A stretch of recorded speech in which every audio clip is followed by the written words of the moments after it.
Okay, good evening and welcome to this regular meeting of the Northside Board of Trustees.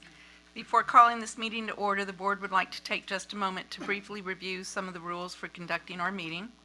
The order of business for this meeting is set out in the agenda. One item that you may notice on the agenda is the consent agenda. This item includes items that are considered routine and are of a recurring nature. All the items listed under the consent agenda will be acted upon in one motion. If there is a consent agenda item which anyone here would like to address, please sign up to speak to that item and we will pull it from the consent motion and discuss it separately.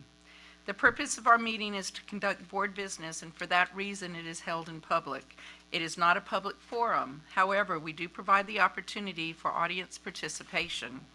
If there is anyone who would like to address the board during an agenda item or citizens to be heard portion of the agenda, we ask that you please complete a sign-up sheet located at the entrance to this room.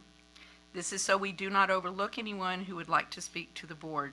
We will review the rules for adjusting the board later in the meeting. Is there anyone here who would like to sign up to an agenda item and has not done so?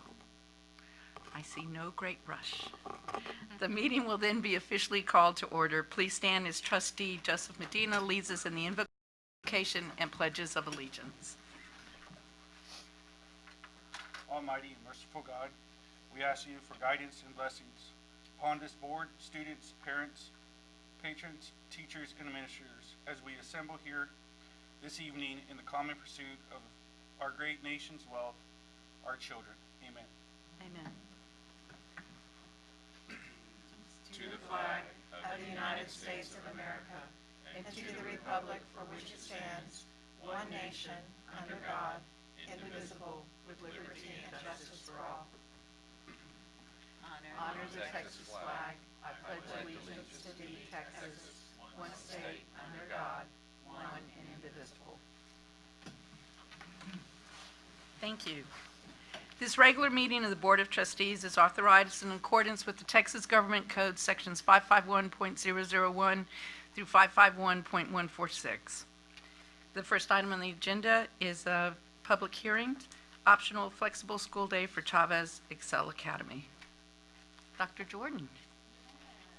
Good evening, Ms. Chumbley, Dr. Woods, and Board of Trustees. Districts must submit an annual application notifying TEA if they plan to participate in what's known as an optional flexible school day program.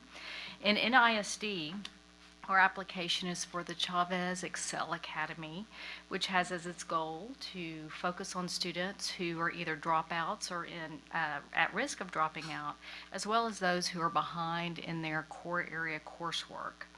In addition, it's required that progress towards the goal of an optional flexible school program, if you've implemented it in the past, must be presented via a public hearing.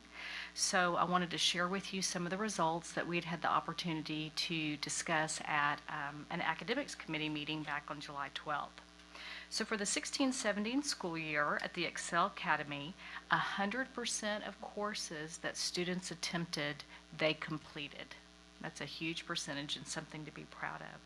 There was an enrollment of 370 students, and they averaged an 84% graduation rate from the program and an 85% daily attendance rate. These percentages are especially high when you look at students who are at risk, and it's a positive indication of this program's effectiveness. This completes my comments for the public hearing. Thank you. Public hearing was for discussion only. The next item on the agenda is the superintendent's report. Thank you, Ms. Chumley, members of the board. Just a few things to report to you this evening. As you are well aware, and probably everybody in the room is well aware, the legislature decided to come back in a special session, and we have already seen bills filed that would, if they became statute, impact schools in a pretty significant way. Some of those, I would say, are potentially positive impacts and some significantly less so. The two houses are moving at a very different pace, and you have probably seen that well reported. I'm happy to say that the Texas House, again, has filed and now passed out of committee significant school finance reform. And so the House will try again to see if they can make progress on that in spite of what appears to be resistance in the other chamber. I will say that that the San Antonio chamber has been particularly active both in the general session and in the special session. And you've probably seen that the superintendents, the Bexar County superintendent signed on to a letter with the chamber opposing the so-called bathroom bill and encouraging the legislature to spend its time and its resources on issues that are more important both to school children and to Texans generally. So all of those issues are very much still in play, and we'll be reporting to the board as that special session continues into the middle of August. Last week I was able to attend the executive planning meetings for the Texas Association of School Administrators, and I wanted to, normally I wouldn't comment on that particularly, but I did want to make a comment at our board meeting. It was announced to us that the longtime director, executive director at TASA, Johnny Veselka, was going to retire. Johnny has been at TASA for 43 years, and I will tell you that it is absolutely my honor to have known and worked with Johnny over these years. There is general agreement all across the country that the Texas Superintendents Association is among the very best, and there's no doubt that that's in big part because of his leadership. So I did want to just take a minute to recognize Johnny on his retirement. He will be with us a few more months as a new person is identified and transitions into the role, and I will happily play a role in that new hiring. But I did want to mention that Johnny is an icon in public education in our state and worthy of that recognition. So as you are well aware, we are already feeling the back to school time, and activities start very soon. Administrators and teacher leaders will actually gather for the first of several meetings this week. And so we will, literally begin over a month to go till school starts, but we will begin this week with that group and next week as well. And as you know, new teacher academies are actually the first full week of August, so that is coming up, and I'll remind you of those dates later in our meeting tonight. Ms. Hill tells me that we will hire around 650 teachers new to Northside by the time it's all said and done. Another big hiring year in Northside for teachers. And just to remind the board, convocations will be the week of the 22nd or the dates of the 22nd through the 24th. So back to school is upon us. Those days are coming up. So I'll close with the video moment, and tonight's video moment is the Electrify Your Strings annual event.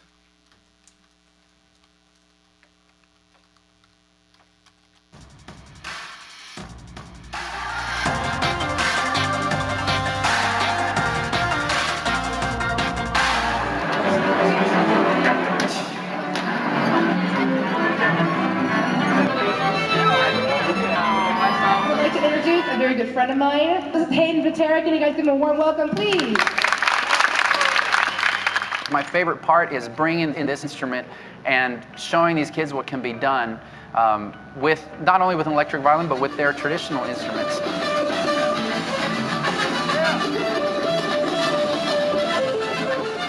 Well, Electrify Your Strings is a program where they get string instruments and they actually electrify them for more like rock music. It's really different compared to being in class.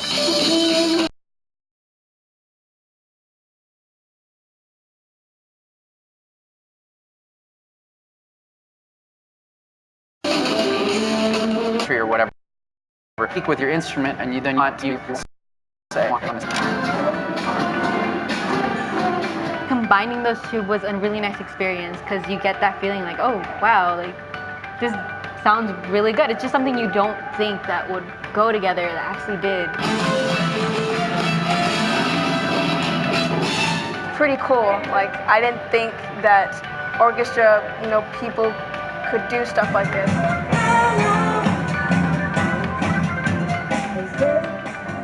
It brings them out of their shell. It helps them connect to rock literature, if that's what keeps them going and encouraged, it's worth it. They meet new friends from other schools on stage. They learn how to entertain rather than just perform in a concert setting.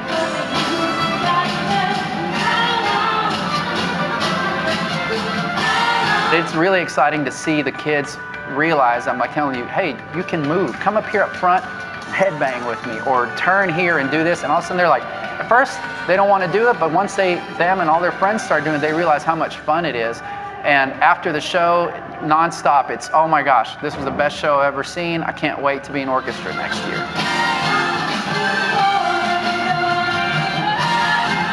Just being able to play the music and do that and rock out for just however long this concert is, just for a day. It's so much fun.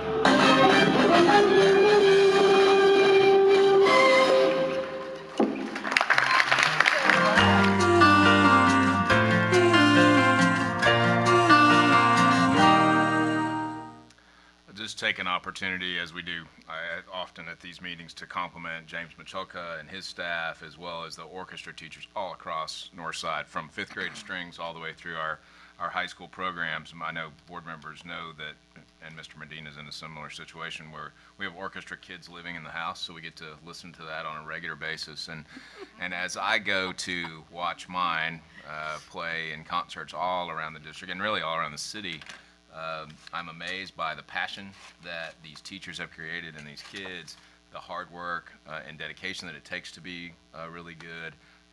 And so I say just a shout out to those really talented, dedicated folks who helped so many Northside kids develop that skill set.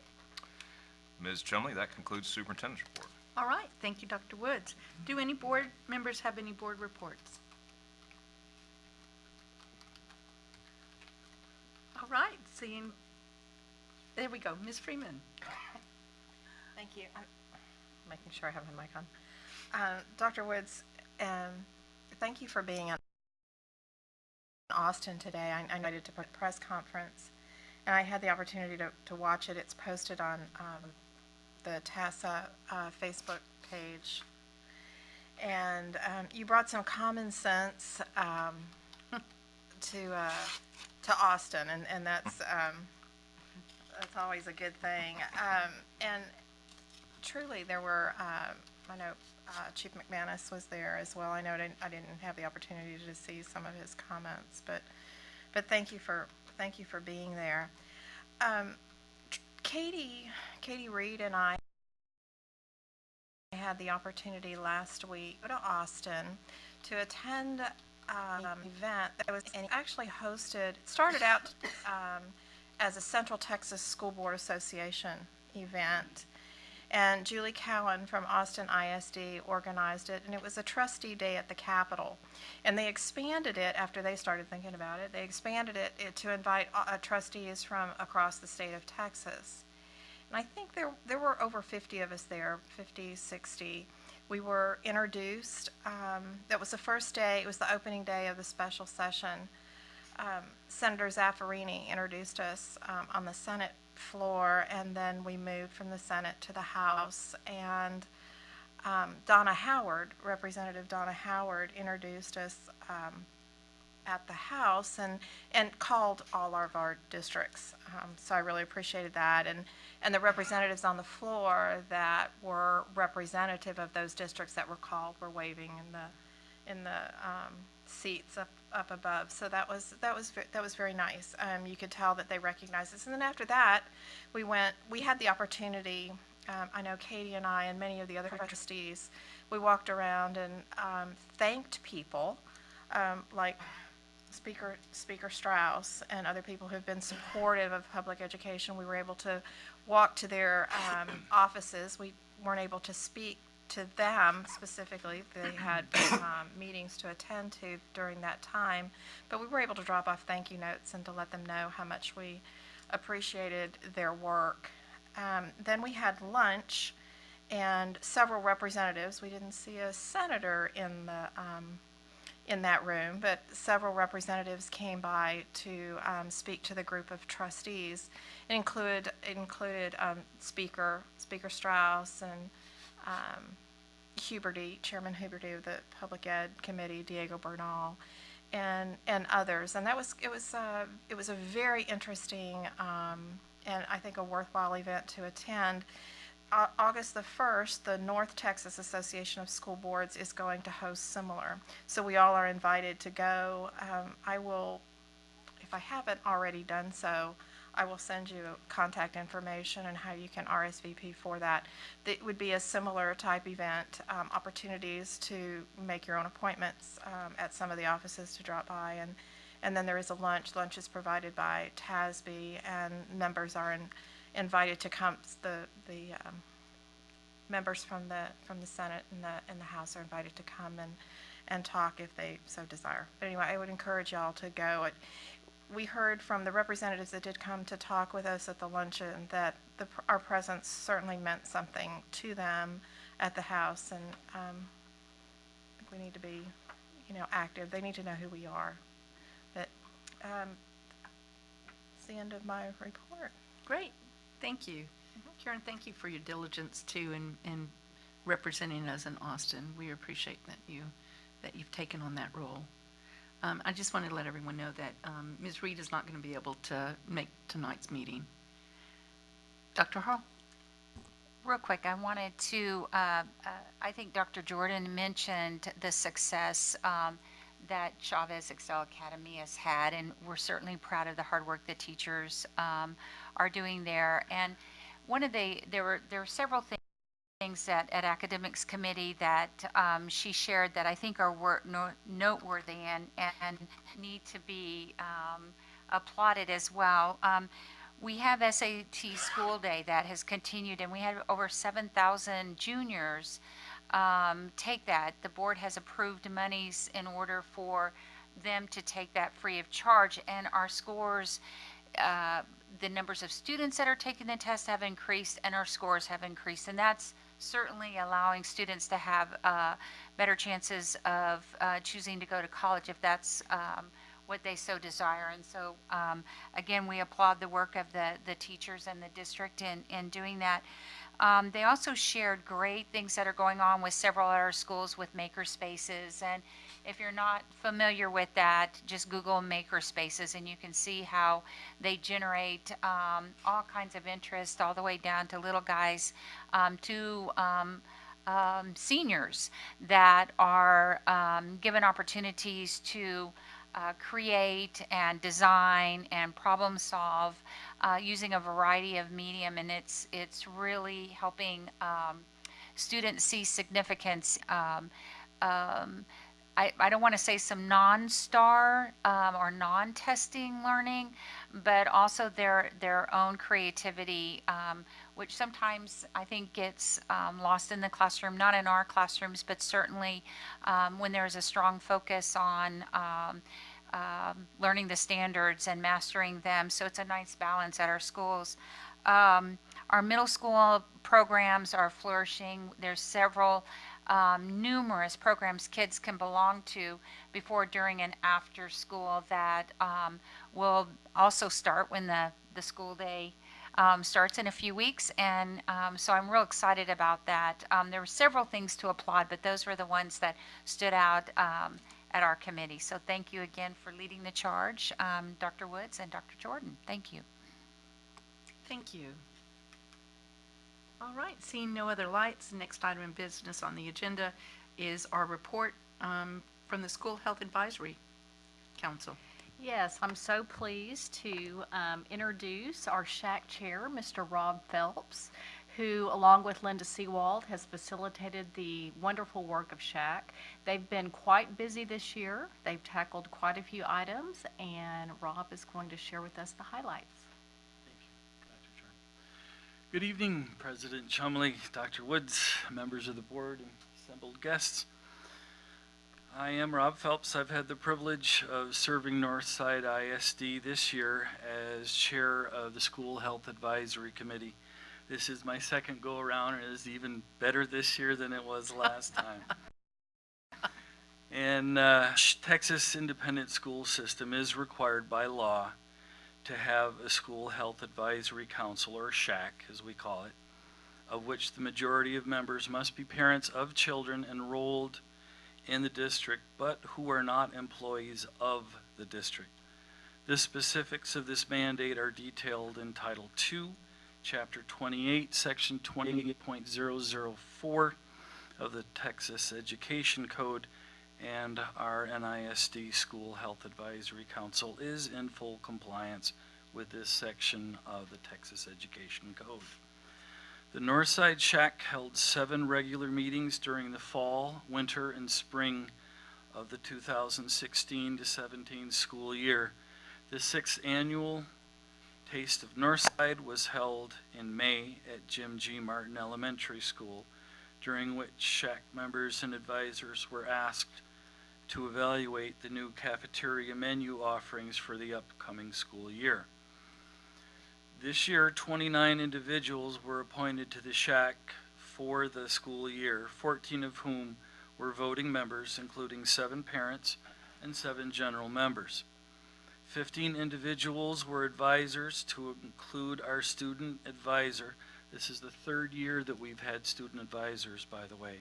Midori Flores, who was from J Science and Engineering School. A community advisor from the local chapter of the American Heart Association, Yvette White, as well as our district facilitator, Linda Sewell. During one of our initial Shack meetings this year, we conducted a brainstorming session to create our Shack goals for the school year. These were then condensed into 13 initial goals, then further refined into 3 goal areas of increasing parental awareness of resources and dangers associated with social media, increasing mental health awareness among students and NISD staff, and increasing education within the community on the importance of healthy child nutrition.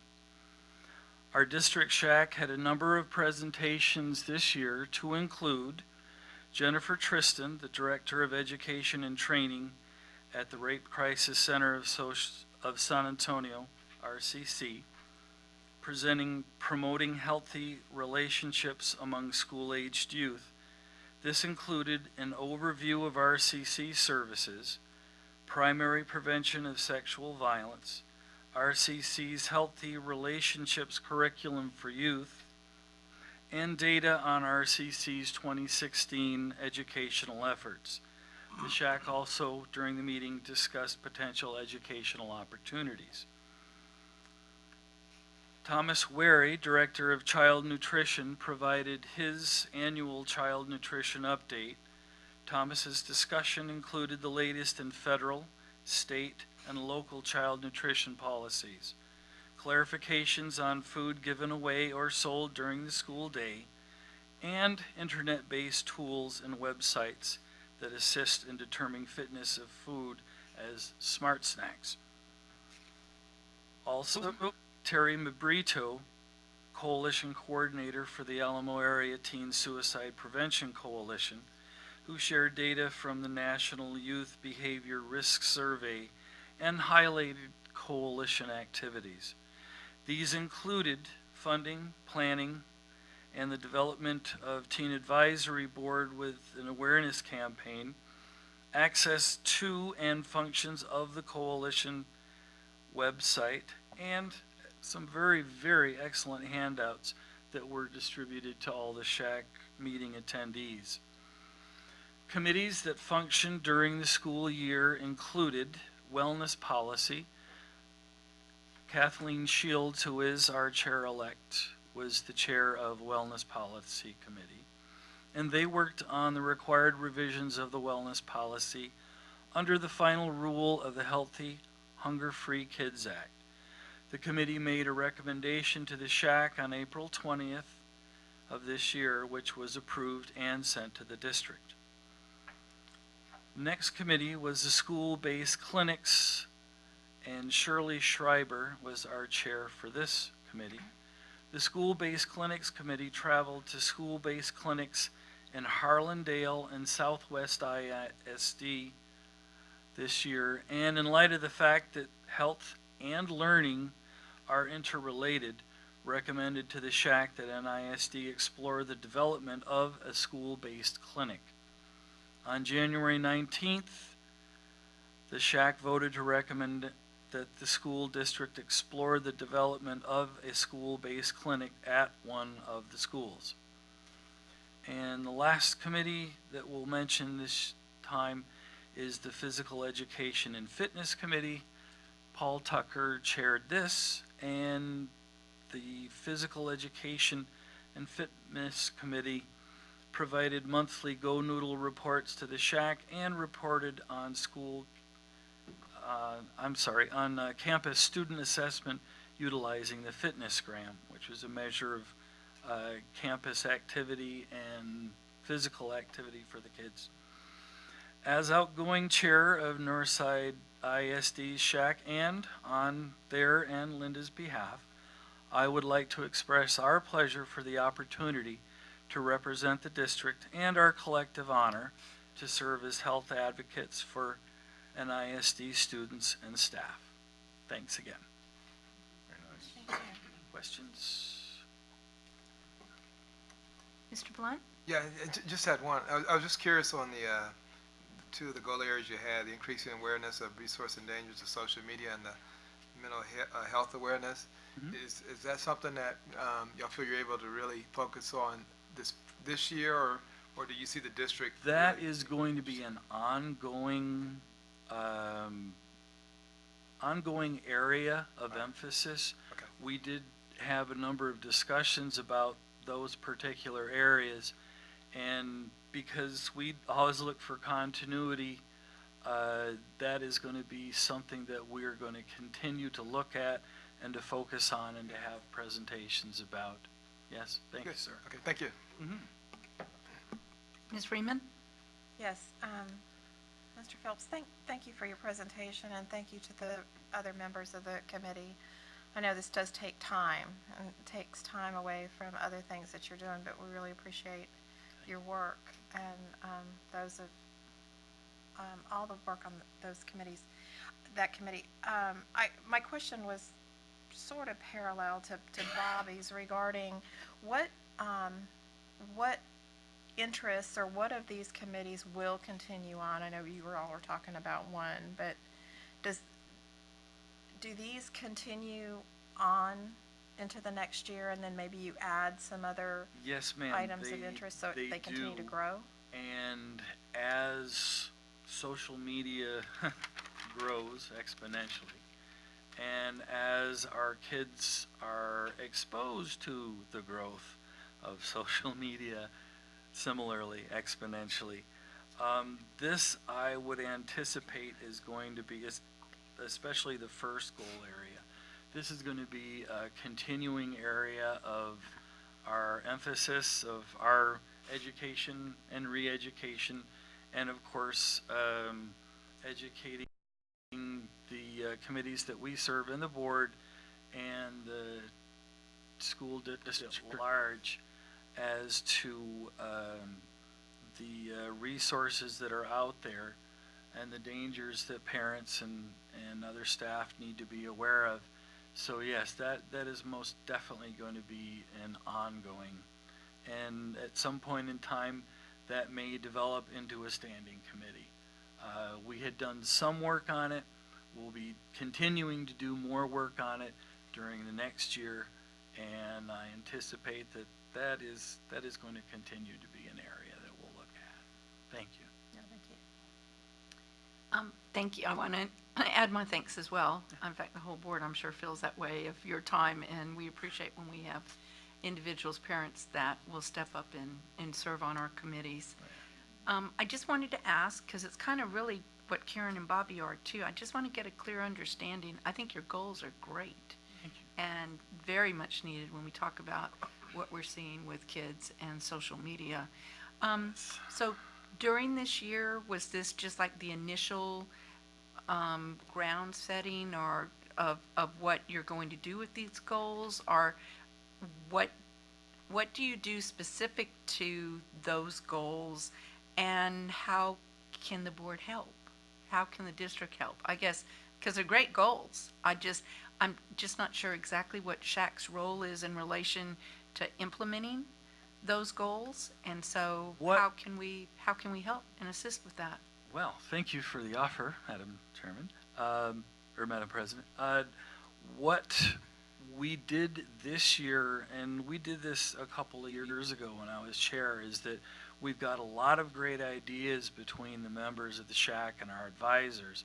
And rather than try to piecemeal anything, we bring them all together. We don't have any comment other than clarifications. If you've lived through brainstorming sessions, you know the process. And then the condensing of that, there were a number of ideas that had been condensed into that social media. And as we, I guess, get more input from our presenters and more input from the outside media, and we see what the district itself is doing presently, anytime you identify an issue like this, you basically triage it. You see what the situation is now, what's being done, what we can do better, and how we can disseminate that information. And we're kind of in between second and third stages of that. And we will certainly bear in mind that we have lots of interest with that and lots of support, and we do appreciate that. Certainly look forward to seeing what comes next. Okay. Thank you very much. Thank you, Madam President.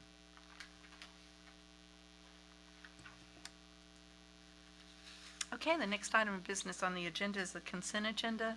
Do I have a motion to come forward? Do any trustees have any items that they want to pull from the consent agenda? Dr. Harrell? No, I move we accept consent agenda as stated in our agenda. Thank you. Is there a second? Second. It's been moved and seconded that we accept the consent agenda. All those in favor, please signify by saying aye. Aye. All those opposed, the ayes have it, the motion carries. The next item of business on the agenda, which I will get to, is citizens to be heard. Monica, do we have any citizens to be heard? No. All right, moving forward. Curriculum instruction, optional flexible school day for Chavez Excel Academy, Dr. Jordan. Yes, as has been mentioned previously, TEA requires that an application be submitted annually to implement an optional flexible school day program. And we had the opportunity to talk about some highlights of our students' performance at Excel Academy that we're very proud of. So what this item is the actual application that we will submit to TEA so that we can continue the program for 17-18. This as well was shared and discussed at the July 12th Academics Committee meeting, and we are seeking your approval to proceed. Thank you. Dr. Harrell? No, I was just going to move that they did that we accept the agreement, or that we approve the agreement, but also that it was shared at academics, and including the great work that she already mentioned. So I think we vetted it pretty well. Is there anything from the Academics Committee meeting that you feel would be relevant to share with the board that came up in that discussion? No, I think you did the graduation rate, the attendance rate. That was most of the discussion, looking at the performance. Yeah, and I think what was really significant is all student groups. There weren't huge gaps between student groups. They all performed almost equally well. So it wasn't like we see in district-wide data where we see some gaps every once in a while. Our kids are doing very well no matter what student group they're in. So that was really successful looking. That's great. Thank you. And I think you've moved that we accept. Yes. And is there a second? It's been moved and seconded, and let me just open this, pardon me. It's been moved and seconded that we approve the optional flexible school day for Chavez Excel Academy.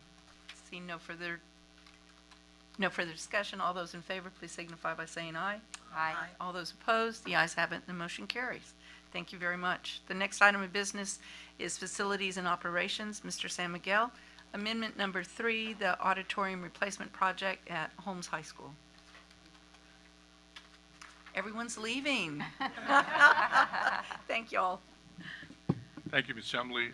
Before you have the agenda item for the approval of what we call Amendment 3, Barleycock General Contractors awarded the construction manager at risk contract on November 15, 2016 for the auditorium replacement project at Holmes High School. This project consisted of several phases and subsequent bids given the complexity of the project scope. This request is for the amendment number 3 for a not to exceed figure of $26,913,607 for the necessary work associated with the building package. It's noteworthy to mention that the total amount of the total project is $32,014,460. It went through a series, and I think we explained this in Building Committee, went through a series of value engineering to try to get it the best possible price down. And I compliment Jerry with Alamo Architects and Barleycock and their staff to help us try to mitigate any cost factors that would bring that price down to a more comfortable range. So Thank you. we recommend approval. Ms. Freeman, since Katie's not here, is there anything, I believe this came before the committee? Sorry, I wasn't present at that building committee. Gerald, if you wouldn't mind, was there anything that came before the building committee in relation to this? No, I think what, as far as with the committee and what was discussed by Leroy and the presenters, I mean, a lot of it was really just trying to make sure we control the cost, and it was emphasized by Leroy that they would do that. So, and the fact that Barleycock is on top of this and they're going to be managing, it was going to be good. And this is a good thing for the district, especially for Holmes High School and the renovation of the project. So with that, I recommend that we approve. Oops, I lost my my bad. Mine too. We approve the recommendation by the facilities. Leroy, I'm sorry. Right, that's fine. Thank I you. lost my thought. No, you're good. Thank So. you. Is there a second? Second. All right.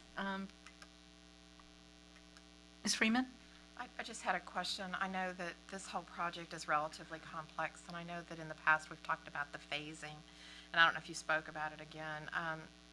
Do we see anything at this particular point that would delay the project? Absolutely not. On time? As a matter of fact, Scott Barker from Barleycock is here. And landscape at Holmes High School has changed. You had an opportunity to pass by there, you just see a big void where a big building used to be at.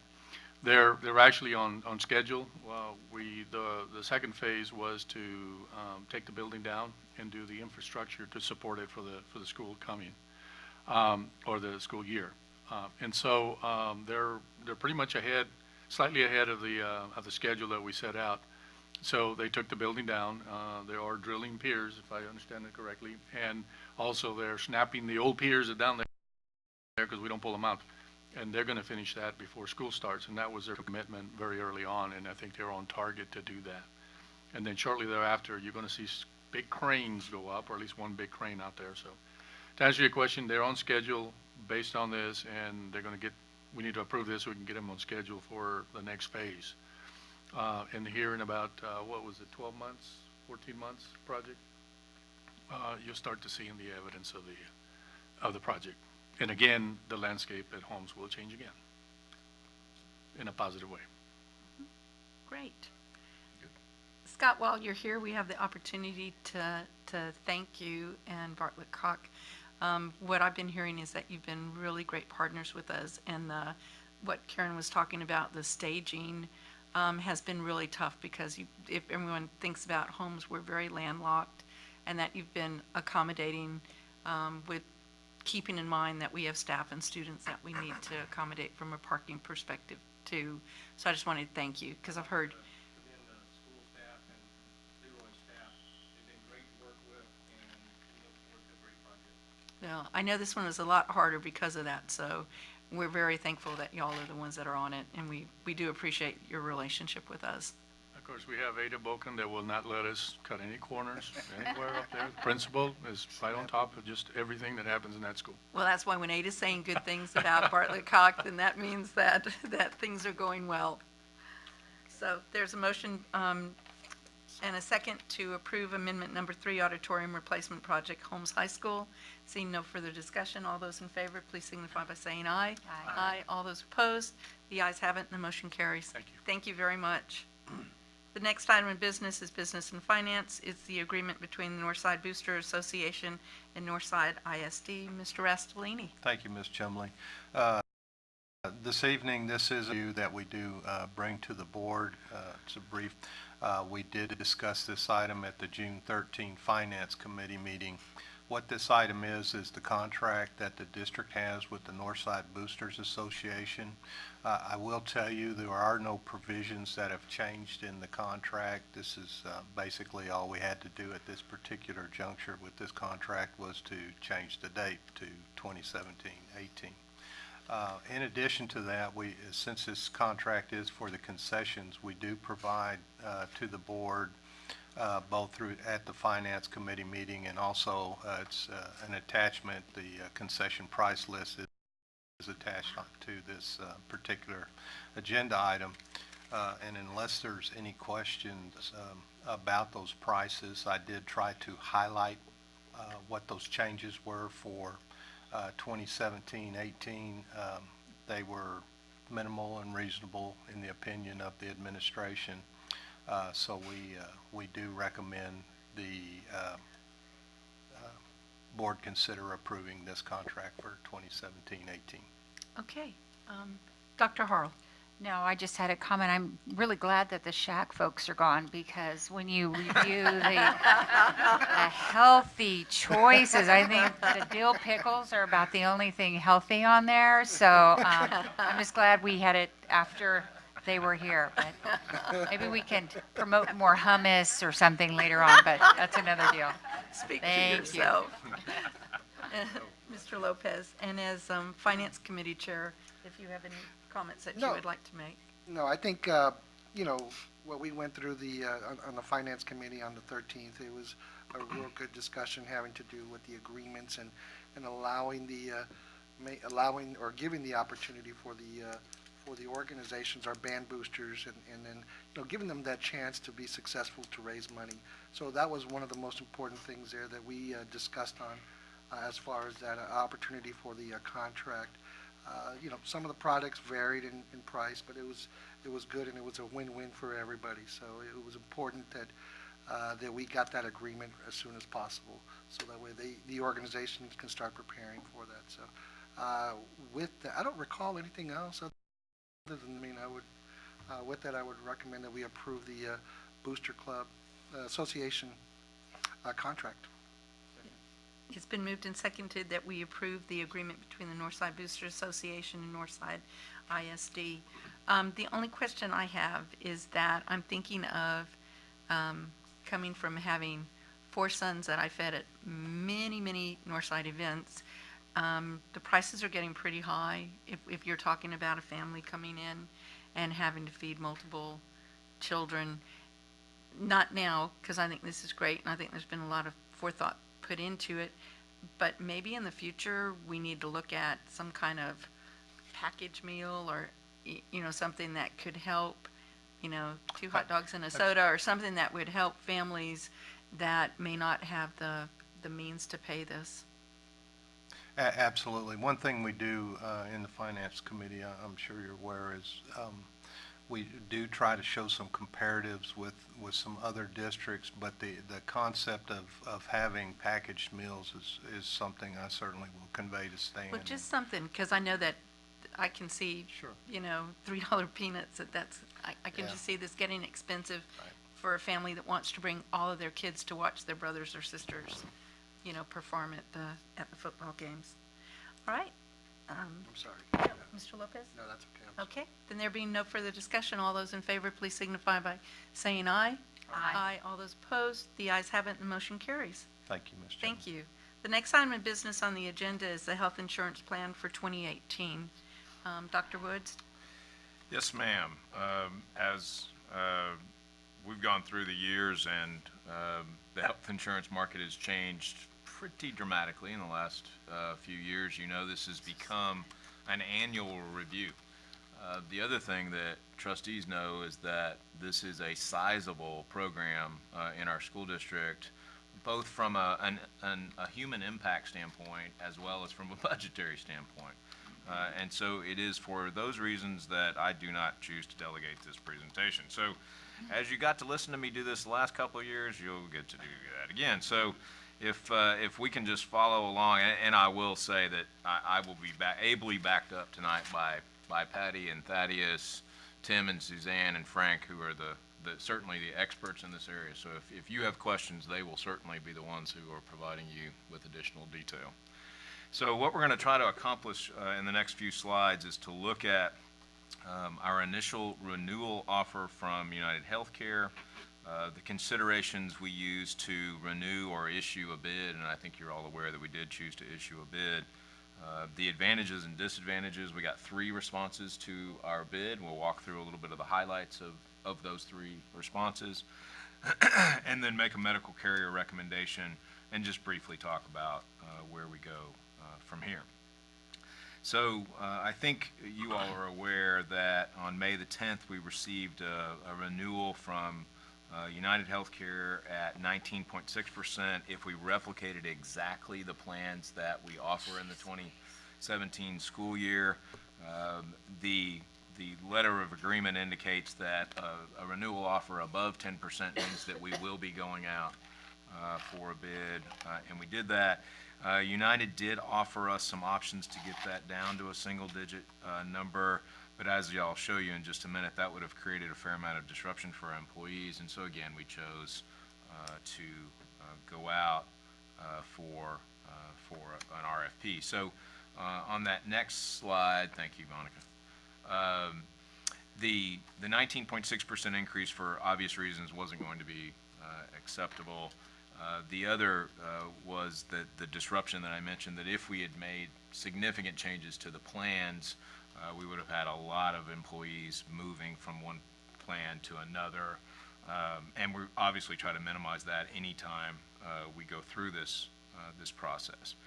The fully insured bid would encourage some competition, we felt like. We felt like that would generate some more aggressive pricing. We were interested in looking at accountable care organizations, and you can see a descriptor of an accountable care, kind of like what we used to call an HMO, with a group of physicians, a hospital group, but a smaller plan, if you will, to try to control our costs and to give an option to a 23-year-old teacher who's single and very well to have a low-cost option for them.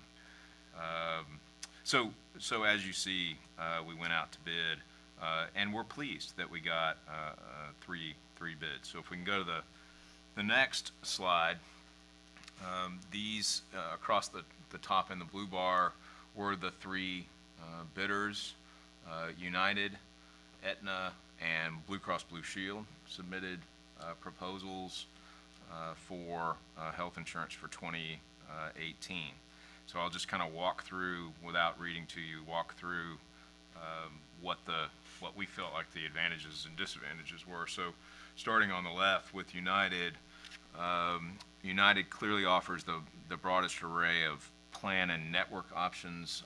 It gives us flexibility to design a plan for staff from a very rich, in other words, in-network and out-of-network coverage, low deductible and so forth, to a much less rich plan like the ACO that we talked about briefly on the slide before.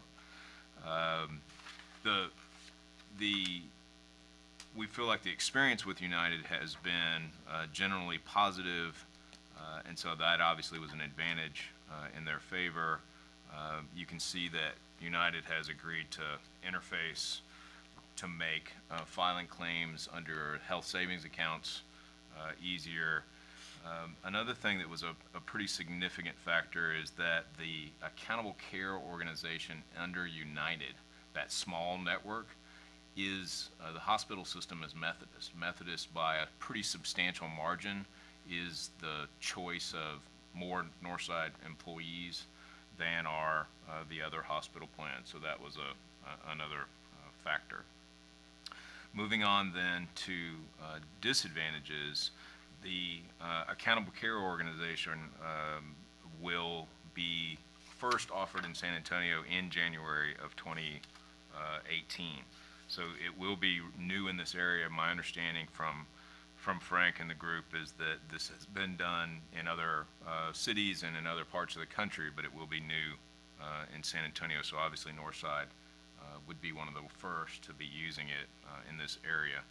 You can see there's around 350 primary care folks in the San Antonio area that would participate in that at this time.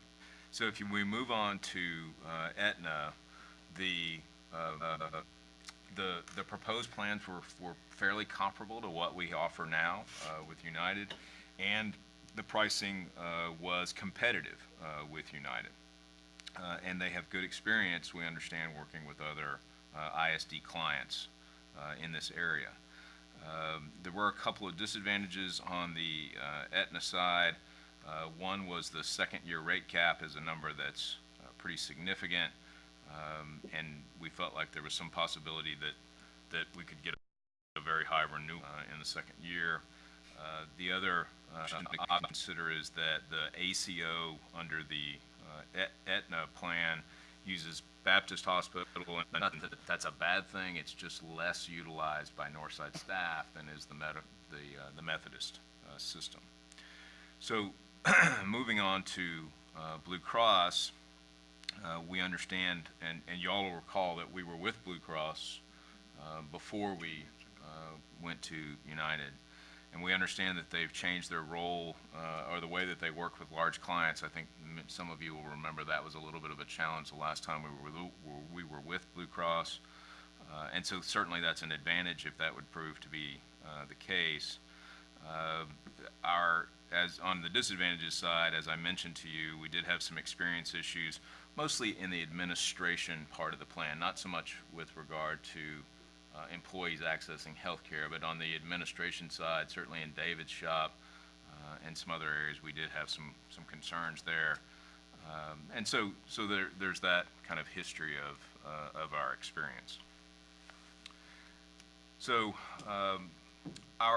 if that next slide at 2018 and beyond, obviously we're trying to keep benefits costs sustainable. This has become a very significant part of our annual budget adoption, and so certainly we have to look at costs both for our employees as well as costs for the district. The second bullet is retain some affordable options that are attractive to our employees. The other thing that has been that we've tried to do, and working with United we've been successful so far, is offer a pretty broad variety of plans and of course price those plans accordingly so that folks in our system, our employees, have access to a very rich plan and a very limited plan, and then several shades of gray in between depending upon their family situation, their own health, and so forth. We want to minimize our cost shifts to employees. I know the board members know this, but I'll say it for the sake of completion. We, Northside, cover a little over 70% of the total cost of a health plan in our district. That, compared to other districts, is a very rich benefit, and we want to continue to try to be generous in that way as long as we can afford to. So obviously we're here making a recommendation this evening, and we will continue. Then there was a conversation in the first time we talked about this topic in the Finance Committee around self-funding and the analysis of self-funding, trying to really understand the costs, the pros and cons, the costs and benefits of self-funding, and that conversation will continue. So lastly then is the recommendation, and our recommendation is to go with kind of a created list of options under United Healthcare. We would retain what we have now, which is employee choice among 6 plans, and make network contributions similar to what we have now. So folks would choose between 6 options, as they do in the current year. Some of those options are exactly the same as what we have now. Others are slightly different. The good news is that we're down to, even if you assume no migration of folks from one plan to another, we're down to an increase below 6%, or at 5.78%, which would bring the total cost of the plan, this is the cost not only to the district but to employees as well, just shy of $90 million. So just briefly to kind of go through the plan options, you can see on the, I guess, top left are the names of the plans, and then we've listed in bullets some specifics, and we walked through these with the Finance Committee so that there was a deep understanding of what these look like. So to kind of reiterate the point that I made earlier, from a very rich plan to a very narrow plan, you could start with PPO 2000 Choice Plus, which is a very rich plan that will offer both in and out of network coverage, does not require a gatekeeper, and then you can see the rest of the specifics. And then you go all the way kind of down that scale, if you will, to the Nexus plans.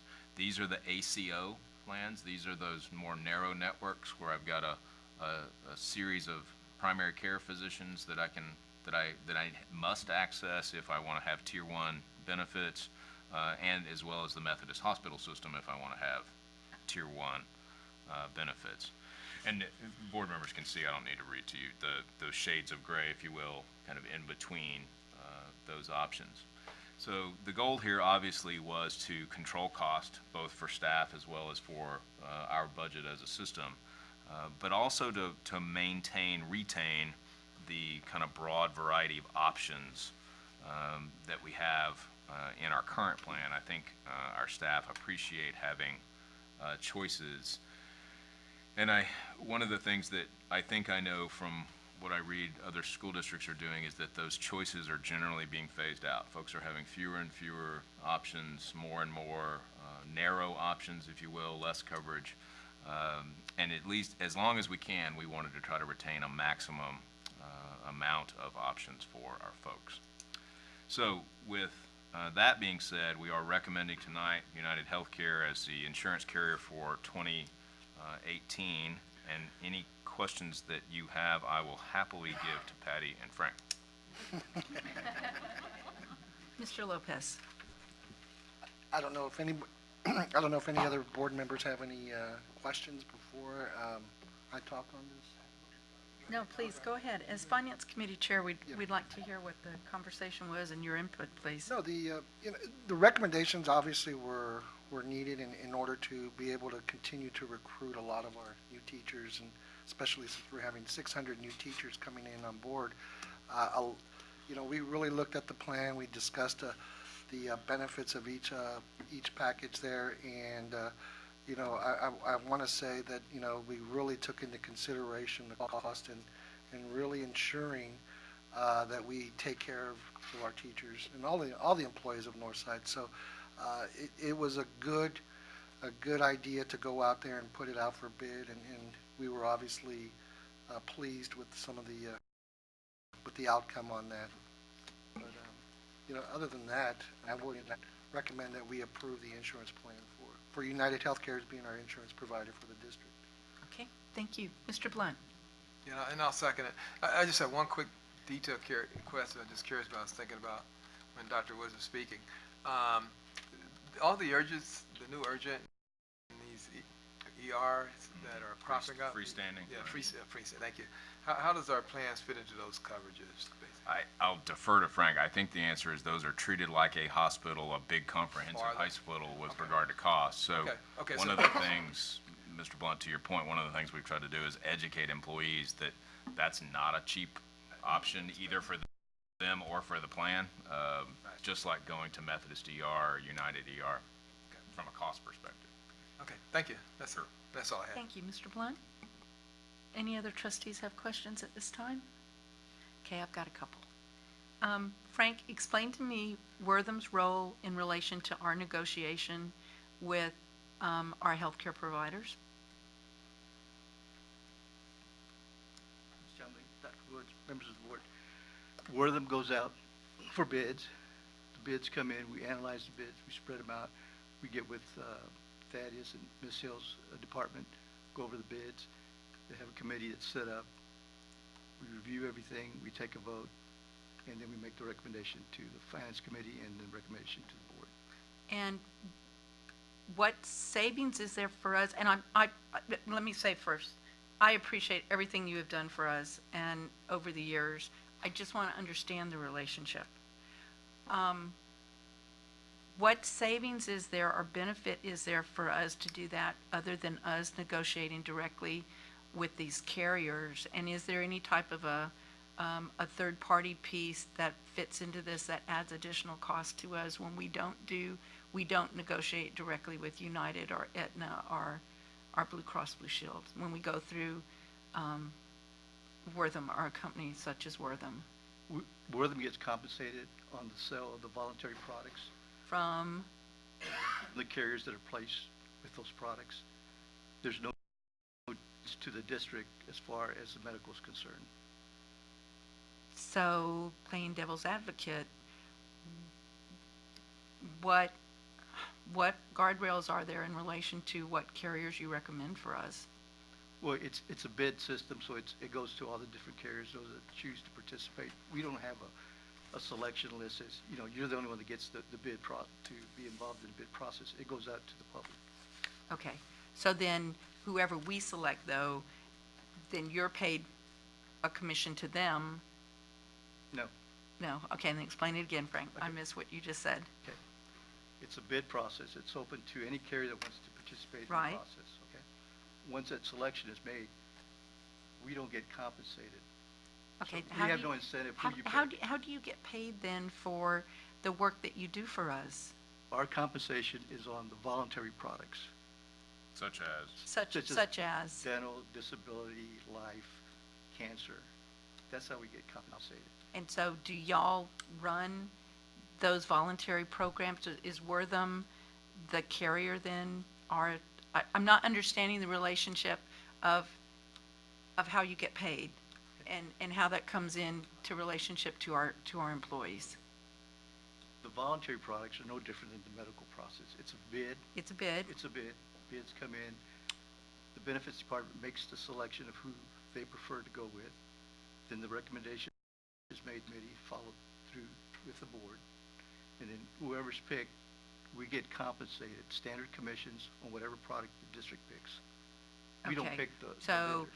10 employees pick dental, then you're paid on a compensation based on 10 employees. the commission of whatever, however many number of employees take this.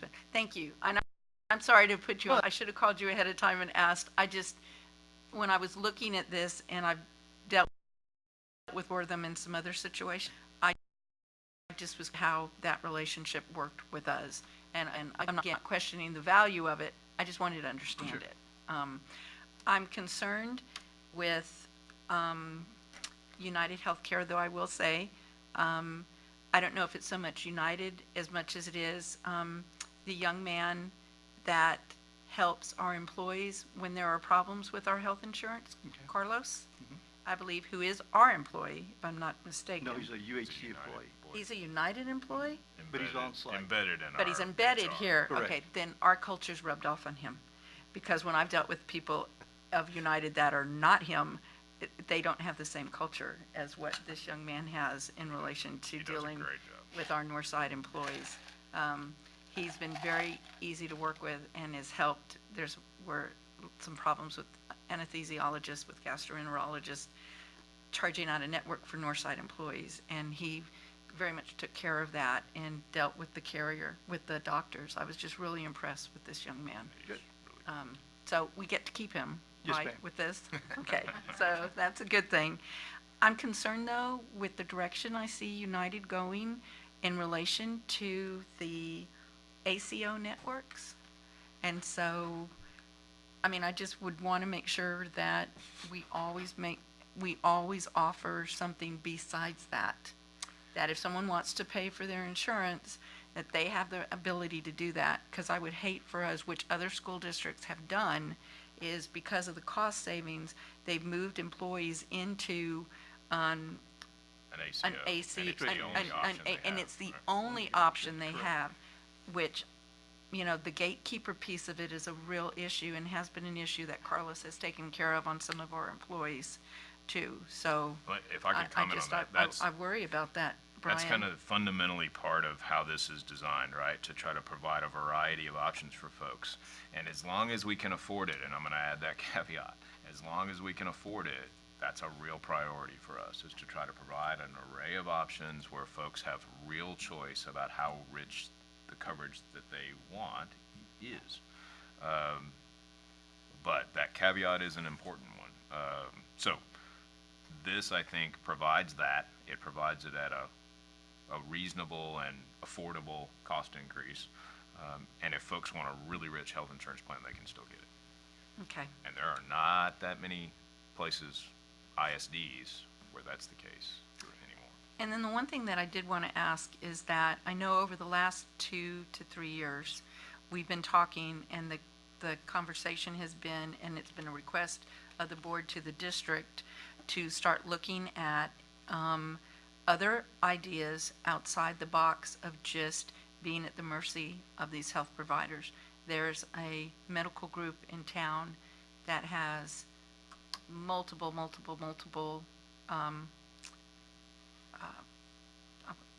want to call them doc in the box, but they're not an emergency room. And they self-insure, and they negotiate their own contracts with the hospitals and doctors. And I don't know if that's something that Wortham would be able to assist us with. But Brian, I really want to make sure that we don't lose sight of that, and that next year, when it comes back to us, that we have looked at other options outside the box of just having to be at the healthcare provider's mercy. Because there are other companies that are self-insuring and negotiating their own contracts. Right, and so one of the commitments is that each year we'll do a cost-benefit analysis on self-insurance to try to evaluate that, because clearly that's one of the, if you listed pros and cons of self-insurance, that's one of the pros of self-insurance. So each year we're going to bring an analysis of, do we feel like we can really save significant dollars by moving to self-insurance? But how do we know that if we haven't talked to, like, a Methodist hospital or medical groups? Have we done that market analysis? Have we talked about the interest and the ability of being able to negotiate some of those contracts ourselves? Yeah, Frank will have to those are answer things we that. can do, but as Dr. Woods alluded to, we have to go in the self-funded mode or transition to self-funding, because the way we're set up right now, fully insured, we couldn't do that. But have we done this? I mean, this has been like a 3-year request now of us talking about that we would look at some other options. Have we done that? We provided, I believe, 2 or 3 studies at this point now over the course of 3 years. And with each study, it's been determined that we're not quite there financially to transition over to self-funding. But it's an ongoing process, and every year we're looking at it. If you could provide that for us in a Friday letter, that would be very beneficial, just to see where we are. Absolutely. And what, because I had a very interesting conversation with the owner of this group, and he has a lot of employees. I will. In fact, I've asked that. Okay. Too. That would probably be helpful, to put the experts in the room and let them kind of talk about hash it out, right? All right. Thank you very much. Ms. Freeman? In answer to you asked a question about, or a comment about variety, and to be able to have an option where if somebody wanted to pay more, they would still have that choice. Dr. Woods answered that question, but I was going to say that was one of the decision points that was brought to us at the committee meeting in choosing the plan that we had, and a commitment from the staff that as long as we can afford to have those options, that it is in the best interest of our, it is thought to be in the best interest of staff to continue to provide that. That's great. So we did discuss that at the, I just wanted to say we did discuss that at the committee meeting. Oh, thank you. Karen, I appreciate you adding that. I see no other questions. There's a motion before the board. All those in favor of approving the health insurance plan for 2018 recommendation, please signify by saying aye. Aye. All those opposed, the ayes have it, and the motion carries. All right, the next item of business is the superintendent board operating procedures. Yes, ma'am. This is, as members know, an annual item that we bring each summer. This document was reviewed at our meeting in July, and no changes were recommended in that meeting. And as such, we would recommend the board approve the operating procedures. Is there a motion to come before the board? I move approval. It's been moved and seconded that we approve the board operating procedures. Is there any discussion? Seeing none, all those in favor, please signify by saying aye. Aye. All those opposed, the ayes have it, and the motion carries. Dr. Woods, board superintendent goals. Yes, ma'am. At that same meeting, we had a lengthy conversation around board superintendent goals for the 2017-18 school year. That conversation centered around 4 main goals that were then turned into the document that's attached in your agenda and has been sent to you previously. In addition to those 4 main goals, there are some criteria that nest under those, which would be ways for both the staff to guide staff work and for the board to be able to measure some of this work. So our goal tonight is to have a discussion around these items, and then pending that discussion and whatever edits might come from it, we would bring these back for approval at a subsequent meeting, likely in the month of August. All right. Do any trustees have any questions or comments? Mr. Lopez? Yes. I mean, I want to say that, you know, what we really did here on this, on the board and superintendent goals, I think it really, what we did that evening and working together to kind of give our ideas and see where we wanted to, how we wanted to go in the future. And, you know, I have to say that Carol did an excellent job in bringing up to light the middle school experience and, you know, in talking about those type of things that we look at, particularly with the middle school. You know, it really took a lot to bring those issues to light and how we did it. And so I wanted to commend everybody for being participative in this event, and especially you, Melissa, for really taking charge and kind of putting that together and allowing us to give our opinions on that. And some of us agreed, disagreed, but that's the way we did it. And it was there were good discussions.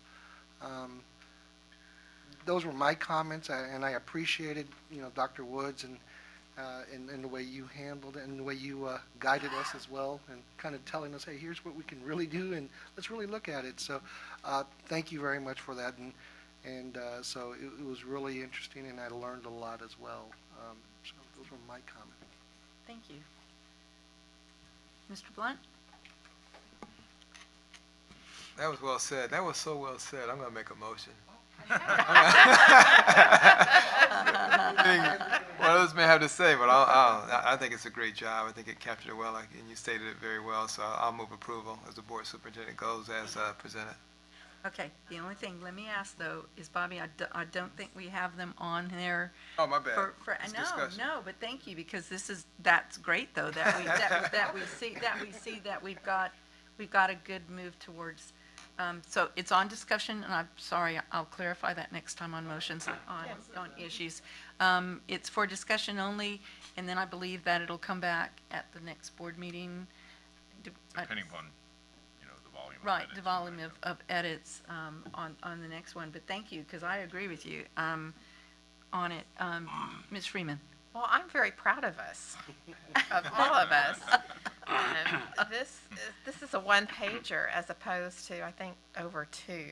I don't know. Anyway, I think we've narrowed this down, and that doesn't mean, this page here doesn't mean we don't have other goals or the district doesn't have other goals. These are just some things that the board and together with the superintendent, we wanted to focus on. So I have to smile. I'm just very proud of us to taking the time to get to this point. Thank you. Thanks. Yeah. Joseph, Carol, anything? No, I think it's all been said very well. And we'll wordsmith maybe a little bit or the next few weeks. Well, I think that, Carol, I think this is kind of our time to put that out there right now. If there's areas that we want to have staff look at, is there areas that we need to add to, delete from, firm up, change the wording? Okay, then. Okay, so just a couple of things. Wherever it says maintain, and again, I don't want to be picky with words, but I think we're always looking at improving and innovating and moving the needle. And so I was just wondering if perhaps there's a more trajectory word other than maintain, like promote or move or improve or progress other than maintain. And so that's right now with that word, and it said several times. So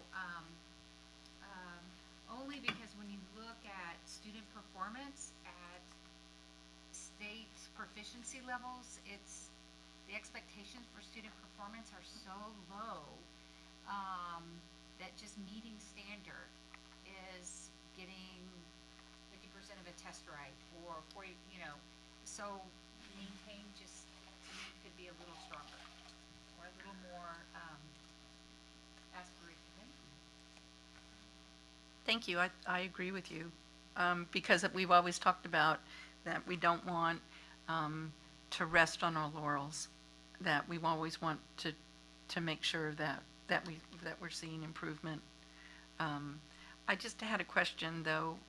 I know that we had talked about in our discussion on board goals and superintendent goals, we had talked about having some that were measurable,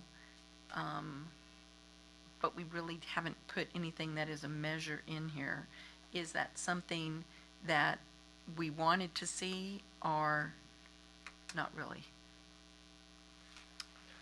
Well, for instance, under the first goal, certainly that's going to be measurable. You're going to compare that year over year, so that's got built-in metrics to it.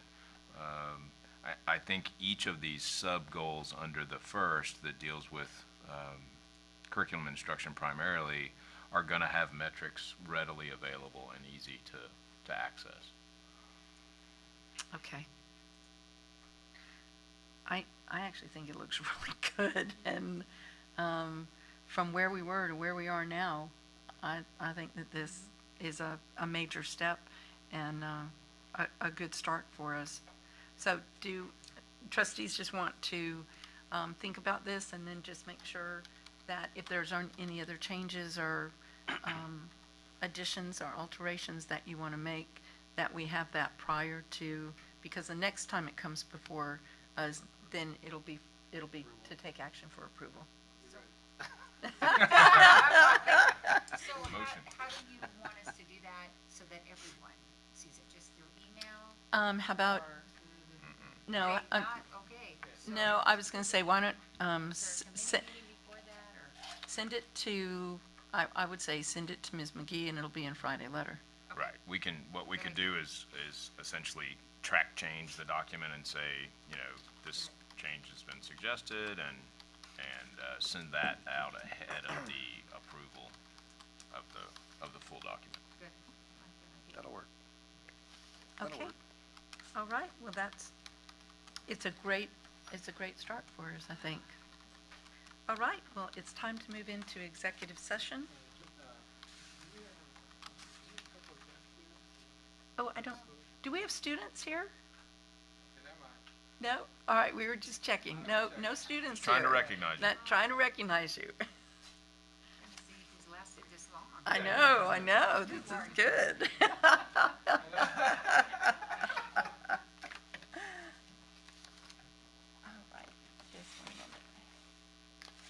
Okay, so the Board of Trustees on July 21st, beginning at July 25th, thank you, beginning at, let's say, 8:25.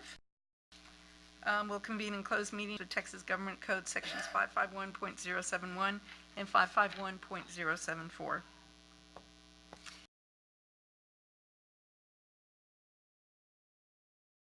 Are we ready?